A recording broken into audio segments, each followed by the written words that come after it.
What's going on, guys? Jason Frausto for TennisUnleashed.net, and welcome to this video examining Coco Gauff's volley technique and also her serve technique. We're going to talk about some things in this video that can help her improve both of those strokes. She just won the US Open and is at an all-time career high, but there's always room for improvement. If you want to find out what she can improve on those strokes, stay tuned. It's coming up next. All right, guys, so we got Roger over here on the left side, right? We got Coco over here on the right side. Let's get to work on this and take a look at her backhand technique, and in particular, the ready position. We're gonna look at both the backhand volley here and then also the forehand volley. This footage is courtesy of 12 KGP Tennis, so make sure you check out his channel and subscribe over there. Now, the first thing that we notice about Roger, whether we're getting a forehand or a backhand volley, is that Federer will start with his racket head tilted off to the left side of his body, regardless of if it's a forehand or a backhand. We talked about this about 10 years ago in a video that I did, literally talking about the ready position on the volleys and how it should favor the backhand side over the forehand side. If we look at Gauff right here, she starts with your typical kind of, and this is not meant to be an insult, but club player position where they tell you start with the racket right in the middle of your body, right? And that's how you should start, so you can hit a forehand or backhand volley. But there is something that is just technically wrong with that whole idea, and I'll explain that in a second as we go through this. But what the issue is with starting in the middle versus starting more to the left side like we see with Roger is that it's not going to be the middle point of your two actual volleys. So what I mean by that is as we go through the technique here, we can see Federer turns his shoulders, right, and his upper body here about 90 degrees at this point. And Gauff also does the same thing. She turns about 90 degrees when she's going to hit a backhand volley. So it's a big turn on a backhand volley compared to a forehand volley, and we'll look at the forehand volley in a second. The forehand volley is more of a 45-degree turn, where the backhand volley, again, is more of a full turn or closer to a 90. So we see them getting into this position right here and getting the volley ready, right?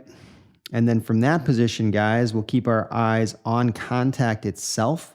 So if we go to the contact position, Federer gets into the correct position, and what we're looking for at contact is a straight hitting arm in this position at contact with the ball, which Federer achieves. Gauff tends to get into this bent arm position, which means the arm is not in a very stable or strong position at contact. So we do want to achieve the straight arm position that Roger's achieving over here on the left side of the screen, right? So we can see that Roger goes from a bent position like Gauff here, but then as he comes forward to contact, that disappears, and we end up in this straight position just like this. So that's what we want to see with Coco as well on her technique. And then from there, you can see as Gauff follows through, right? Look what happens with her arm right here. It eventually straightens out, but it's well after the contact on the backhand volley. We want to achieve that position much earlier on in the swing so that we have it at contact. So let's go back for a second again here real quick. Let's look at the starting position again. We've talked about this a little bit. We want to start with the racket off to the left side of the body, left side of the chest area, before we go to hit a forehand or backhand volley, because that is the true middle point when you're at the net. Even though, again, 99% of tennis teachers or pros will teach you to start in the middle like you see with Gauff here, that is not the position that you want. That is not what I call true middle. Let's move on now to the forehand volley, and we'll look at that as well. All right, so you can see Roger over on the left here, and then Coco on the right over here. And again, what position does she start in? She starts in kind of the middle of her body position and not what I call true middle. And if we look at Roger over here on the left, his racket is tilted off to the left, even though he's going to be hitting a forehand volley. And again, the reason for that is the backhand volley is about a 90-degree turn, and the forehand volley that we're going to see here, if we watch this, you can see the shoulders. They don't turn that much, right? They turn about 45 degrees for Roger, and Gauff would be getting a similar turn. You can see her going into that position right here, where she's getting a similar turn position. It's just sort of an uncomfortable volley. But again, what we're looking at pretty much is a 45-degree turn and not a full 90 like we see on the backhand. So true middle, or what's going to get you the middle between both points, is pretty much starting a little bit towards the backhand side like this. So if you're at home and you're struggling with your volleys at the net, this is something that I encounter on a daily basis, especially teaching locally, is you see this all the time where people have been told by their pros, hey, keep your racket in the middle of your body on your volleys at the net, and it's simply not true. At the baseline, it can vary a little bit what starting position that you have based on your ready position, But at the net, when you have a one-hand backhand volley like this, true middle for you is not in the middle of your body like we see with Coco. It's going to be more off to the right like we see with Roger. So if you've been struggling with volleys, I will link to our old volley video from 10 years ago showing this myth and that you do want to start a little bit more off to the left. But if you haven't seen that video before and you're coming to this one for the first time, this is a great way to get better at the net and put yourself in a position to really succeed when you come in. So from here, guys, we look at that again. They let go, about a 45-degree turn instead of a full shoulder turn.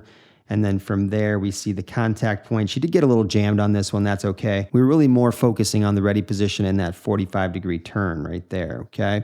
Now let's move on to the serve a little bit, and we'll get into her serve technique, and we'll talk about something that she could even improve there. All right, so for the serve example we've got here up with Chris Eubanks, right? This is footage from 2023, courtesy of 12 KGP Tennis. So just take a look at it real quick here. So we've got Chris over here on the left side, right? We've got Gauff over here on the right side getting ready to serve. And they do have somewhat similar serve technique in that they both bring their back foot up and are pinpoint servers, right?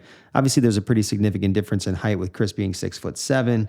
We have a pretty good trophy position here, so there's some things we can learn. Chris has a little bit more racket leg, kind of keeping the racket more in a down position, kind of cocking it right here a little bit.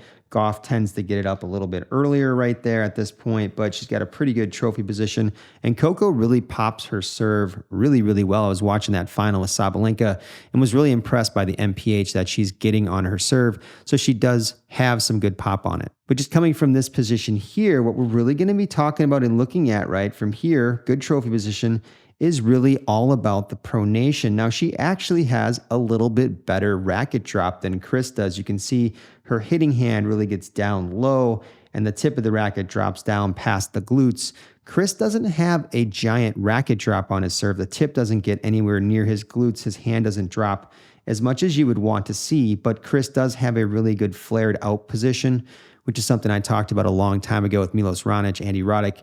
When you have this flared out position like this, you get a lot of racket head speed and you get a lot of shoulder flexibility that will contribute to a lot of MPH. So he doesn't quite need as much of a drop. He could get more of a drop, that would be great. But when you hit this flared out position, you're still going to get really big MPH from that position to come through. Now, if you look at Coco coming out, she gets a little bit of that flare out position as well on her serve, which would explain some of her extra MPH on the serve as well. Is it as much as Chris? It's not as much as Chris gets outside of the hitting elbow right here, not as big, but she still gets outside of the hitting elbow, which is really impressive. I haven't seen that from a lot of the female servers, so kudos to her for having that strong position. Now, coming forward from this position, guys, this is where things get really interesting. So if you look at her contact, and this is a myth on the serve, one of the biggest serve myths that we like to dispel is the fact that you have to have your hitting arm straight, but also your racket completely straight at contact. We know with a lot of the best servers on tour, especially on the men's side, the racket will not be straight up and down like this at contact. It will actually angle a tiny bit off to the left, which helps facilitate and helps you get better pronation on your serve. If your racket was straight up and down at this point, it would be very hard for you to pronate your hand and turn it out as you come through and get that extra internal shoulder rotation. So that's why we see this position, because from here, it's easier to turn it out and pronate than it is if the racket was completely vertical. Now, Coco is pretty much completely vertical with the racket. It's pretty close. There might be a very slight angle there, but she does tend to have her racket straight up and straight down, and that is one thing that could be better technically on her serve. So even though she just won the US Open, right, and she's got an all-time career high ranking, there is always room for improvement, and these players know that, and they do try to make these little technical adjustments if they think they're necessary to improve their game. So again, pretty vertical for her at this point, especially compared to Chris with that racket a little bit off to the left. And then just from that position, this is the interesting thing about her serve. And it's hard to see from the camera angle, but look at Chris's racket. Let's go back for a second. Chris's racket comes from a pancake flat position right there with the racket strings. And then it ends up turning out to the right? So he pronates. And you can really see the pronation here. Coco's is tough to see, but hers pancakes and it just stays in this pancake down position. She doesn't achieve pronation on her first serve, so she's not pronating on it. So she's got more room for improvement. You can see right there, it's tough to see, but she's still not pronating on the serve and Chris has turned it over quite a bit. So that's one thing about her serve. She's doing a great job, but she doesn't pronate on this serve, and she doesn't get that internal shoulder rotation, right? So she does a great job on her serve. She has this flared out position, which is pretty rare to have this position on the female side of the tour. So that's why she gets a pretty good amount of pop on the serve. But think about how much more lethal that serve could be if she pronated here instead of had it flat like a pancake as she comes through.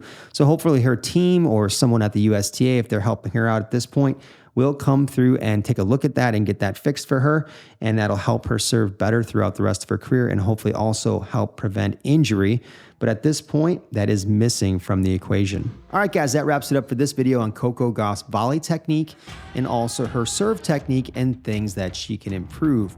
If you found this video helpful or it helped your own game or your own coaching or teaching in any way, make sure you smash that like and subscribe button. It helps this channel continue to grow. I'm Jason Frausto for tennisunleashed.net. I'll see you next time.